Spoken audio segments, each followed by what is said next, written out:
বর্তমানে রাজ্য সরকার রাজ্যের বিভিন্ন জেলার মন্দির মসজিদ থেকে গির্জার সৌন্দর্যায়নে ব্রতী হয়েছেন। নন্দীগ্রামের রেয়াপাড়ায় সিদ্ধিনাথ শিব মন্দির প্রতিষ্ঠিত হয়। এবার সেই মন্দিরটির সৌন্দর্যায়নের কাজ চালানো হবে রাজ্য সরকারের তরফে। এর আগে 2010 সালে এই মন্দিরের সংস্কার করা হয় সরকারের তরফে। সে সময় মন্দিরের রেজিস্ট্রেশন থেকে শুরু করে মন্দিরের সামনের রাস্তার সৌন্দর্যায়ন, রাস্তার ধারে ধারে স্ট্রিট লাইট লাগানো হয়।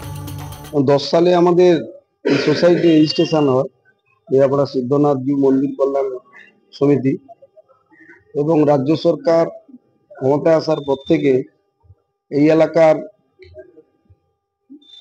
থেকে সরকারের সাহায্য আমাদের এইচডিএ থেকে পাওয়া গেছে। স্ট্রিট ল্যাম্প করা হয়েছে, আমাদের গেস্ট হাউস নির্মাণ করা হয়েছে। পরবর্তীকালে আমাদের এই মন্দিরের আশেপাশে সমস্ত রাস্তা, কোনটা জেলা পরিষদ, কোনটা গ্রাম পঞ্চায়েত, কোনটা পঞ্চায়েত সমিতি, ত্রিস্তর পঞ্চায়েতের সাহায্যার্থে এই এলাকার ডেভেলপমেন্ট। এখন আমরা খুশি। এখন স্বাভাবিক কারণে রাজ্য সরকার যদি এই শিব মন্দির প্রায় 900 থেকে 1000 বছরের পুরনো, এবং এখানে যদি সরকার বাহাদুরের দ্বারা সাহায্য পাই, আমাদের যেটুকু সৌন্দর্যায়ন আছে আরো তাকে মনোরম করতে পারবো। কথিত আছে সপ্তদশ শতকে নন্দীগ্রামের রেয়াপাড়ায় সিদ্ধিনাথ শিব মন্দির প্রতিষ্ঠিত হয়। এই শিব মন্দিরকে ঘিরে রয়েছে নানা ইতিহাস। পুরাণ অনুযায়ী রেয়াপাড়াতে বহুকাল আগে ছিল এক সমুদ্র বন্দর। চাঁদ সওদাগর বাণিজ্য করতে এসে পিপাসার কারণে এই বন্দরে জাহাজ নোঙর করেন। সমুদ্রের জল নোনা হওয়ায় তা পানের অযোগ্য হওয়ায় গুলতি ছুঁড়ে পানীয় জলের সন্ধান করতে থাকেন। সে সময় তারা এক কুয়োর সন্ধান পান। এক কর্মচারী খুঁজতে খুঁজতে সেই কুয়োর সামনে এসে কলসি করে জল তুলতে থাকেন। কলসি কুয়ো থেকে তুলতেই তা সোনায় পরিণত হয়, যা দেখে অবাক হন শিব ভক্ত সওদাগর।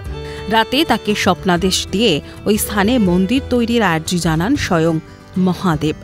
স্বপ্নে তিনি এও জানতে পারেন মন্দিরটি বানাবেন স্বয়ং বিশ্বকর্মা।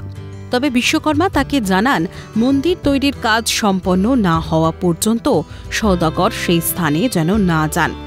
তর সইতে না পেরে সময়ের আগেই সেই স্থানে পৌঁছন তিনি। গিয়ে দেখেন তখনও মন্দিরের চূড়ার অংশের কাজ বাকি। তবে শর্ত না মানায় মন্দির তৈরির কাজ অসম্পূর্ণ রেখেই সেই স্থান পরিত্যাগ করেন বিশ্বকর্মা। এরপর মন্দিরের চূড়া এক পাতা দিয়ে ঢাকার ব্যবস্থা করা হয়। সেই পাতা মন্দিরের পাশে এক স্থানে এসে পড়তেই সেই স্থান পুকুরে পরিণত হয়, যার নাম দেওয়া হয় রসকুণ্ড। বিশ্বকর্মা মন্দিরের এই যে চূড়োর কাজ অসম্পূর্ণ রেখে চলে যাওয়ার পর এই চূড়োতে ঢাকা দেওয়ার জন্য একটি তালপাতা ঢাকা দিয়ে রাখা হয়, এবং তারপর কোনো একদিন ওই তালপাতা উড়ে গিয়ে এই যে জায়গাটি রয়েছে এই জায়গাতে ওই তালপাতাটি এসে পড়ে, এবং তারপরেই এই জায়গাটিতেই এক পুকুর তৈরি হয় এবং যার নাম দেওয়া হয়েছে রসকুণ্ড। না, এই যে আমরা যেখানে দাঁড়িয়েছি আমাদের এই মন্দিরটা, এটা বঙ্গোপসাগরের একটা তটভূমি, অরণ্য ছিল, জঙ্গল।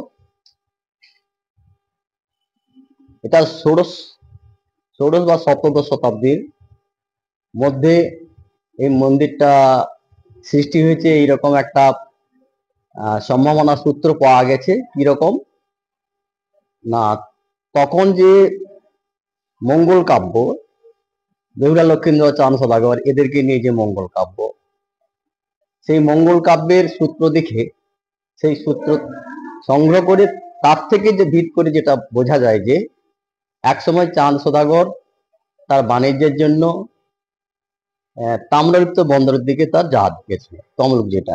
তো প্রচন্ড পিপাসা হয়, তারা পানীয় জলের সন্ধান করে। সমুদ্রের জল ভীষণ লবণাক্ত, খাওয়া যায় না। তা পানীয় জলের অনুসন্ধান করার জন্য ওরা কি করে, বাটুল ছুড়ে। চাঁদ সওদাগর তার কর্মচারীকে সেখানে পাঠায় যে ওই দিকটাকে অনুসন্ধান করে দেখো, ওখানে মনে হয় জলের কোনো সন্ধান পাওয়া যেতে পারে। হঠাৎ একটা কুয়ো দেখতে পেল, কুয়ো দেখে সে কুয়ো থেকে জল তুললো। আশ্চর্য ব্যাপার ঘটলো যে কুয়োতে ওই কলসি, পিতলের কলসি ডোবানোর পরেই সেটা কিন্তু সোনায় পরিণত হয়ে যায়। চাঁদ সওদাগর তো তা দেখে সারা রাত সেটা ভাবতে লাগলো, কি ব্যাপার, একটা কুয়োতে কলসি ডোবানোর পরে সে পিতল সোনা হয়ে যায়, নিশ্চয়ই কিছু একটা ব্যাপার আছে। ভাবতে ভাবতে সে তখন গভীর নিদ্রায় মগ্ন হয়, এবং তাকে স্বয়ং শিব ঠাকুর একটা স্বপ্ন দেয় যে আমি এখানে বিরাজ করছি, তুমি এখানে আমার একটা মন্দির করে দাও। মন্দিরটি সংস্কারের সময় প্রত্নতত্ত্ববিদদের ডাকা হলে ইটের মাপ দেখে তারা জানান এটি খুব সম্ভবত সেন বংশের আমলে তৈরি করা। রেয়াপাড়ার সিদ্ধিনাথ এই যে শিব মন্দির, এই শিব মন্দিরের সংস্কারের কাজ করতে গিয়ে মন্দির কর্তৃপক্ষ যেটা লক্ষ্য করলো যে এটি চুন সুরকি এবং যে ইট দিয়ে যে এই মন্দির তৈরি করা হয়েছিল সেই ইটের যে সাইজ বা যে তার যে মাপ রয়েছে সেই মাপটি ভিন্ন ধরনের।